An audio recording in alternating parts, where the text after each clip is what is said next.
democracynow.org, the War and Peace Report. I'm Amy Goodman.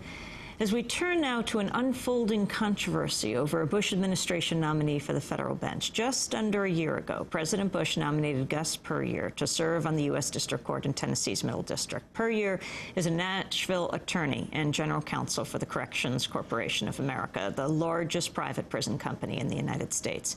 If he's approved, Puryear would be presiding over the same district where the CCA's headquarters are based. Puryear is now coming under new scrutiny for his role in the CCA's handling of a prisoner death at its Nashville jail. The victim, 34-year-old Estelle Richardson, was found dead with a cracked skull, 4 broken ribs in her solitary confinement cell. 4 guards were implicated in what was later ruled a homicide. The CCA eventually settled out of court with Richardson's family. No charges were filed against the guards. But a major new investigative piece on the website alternate.org says Richardson's death could come back to haunt Puryear's nomination for the federal bench. Celia Talvi is a senior editor in These Times and author of the book Women Behind Bars, The Crisis of Women in the U.S. Prison System. Her latest article, Meet Gus Puryear, is online in 2 parts at alternate.org. Celia joins us from Seattle, Washington. Welcome to Democracy Now!, Celia Talvi. Hello. How are you? Good morning. Very good. Tell us about Gus Puryear. Let me start out actually by saying, first of all, it's an honor to be on the show. Gus Puryear's story wouldn't have been of particular interest for me or to me had it not been for the fact that I had been following Estelle Richardson's case for years.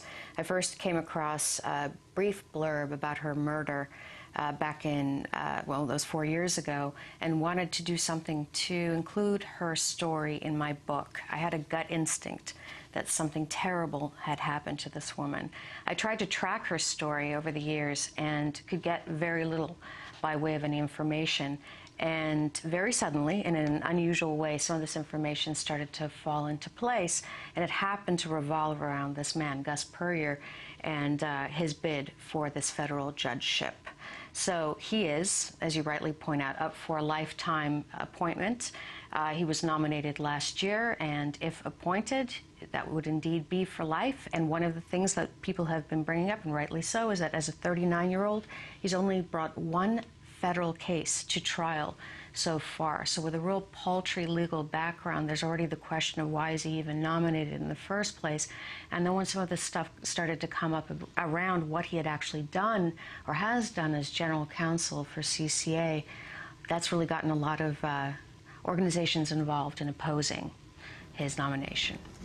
So tell us, in this case of Estelle Richardson, first focusing specifically, then we'll go larger with Corrections Corporation of America. Sure. Explain what happened to her and explain what Gus Puryear had to do with it. Sure. She was in the process of trying to find herself in a better place in her life. She headed from Michigan to Tennessee in 1999. And she was actually going down there initially to be a surgical assistant. She was looking for a better life for herself and for her 2 children. It was a single mom. She had been really trapped in a very, very low-income, dead-end job as a telemarketer. And so she headed down there. Unfortunately, she found that the job opportunities weren't what she had expected. The school opportunities weren't what she expected. And she started hustling, like a lot of women do, on the low end, basically selling prescription pills.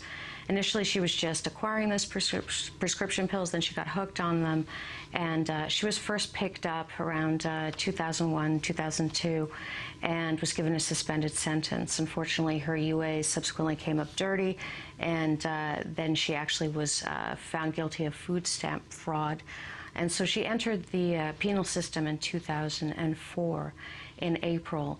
By July 5th, she was found dead in her cell, unresponsive at 5:37 in the morning. And what we found out subsequently was that she had actually been in solitary confinement for 3 weeks prior to what then turned out to be a murder, begging the question of who exactly had committed the murder and what exactly had happened to her in that process. And so what happened with the case? Were guards charged? Guards were actually charged. They were charged, however, a year and 3 months after the situation happened. So after her death had already been ruled a murder, and there were actually 5 guards involved that we know of, 1 woman and 4 men who had been involved in and had been recorded by fellow inmates in that kind of solitary cell area. Mind you, this is a 23-hour lockdown area. No one comes and goes freely. And we know that there were 4 men and 1 woman who had apparently over the course of 3 weeks beaten this woman to the point where she was bleeding from her ear on a regular basis and trying to use tampons and pads to stuff her ear to keep the bleeding from bleeding all over her sheets and her towels and the floor, which happened anyway.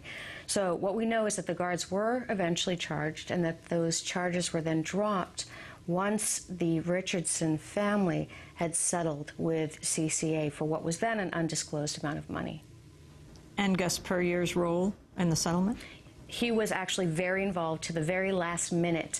What he did was to hire a bevy of law firms. This is what CCA does. They work with outside law firms, and they got to work on this family and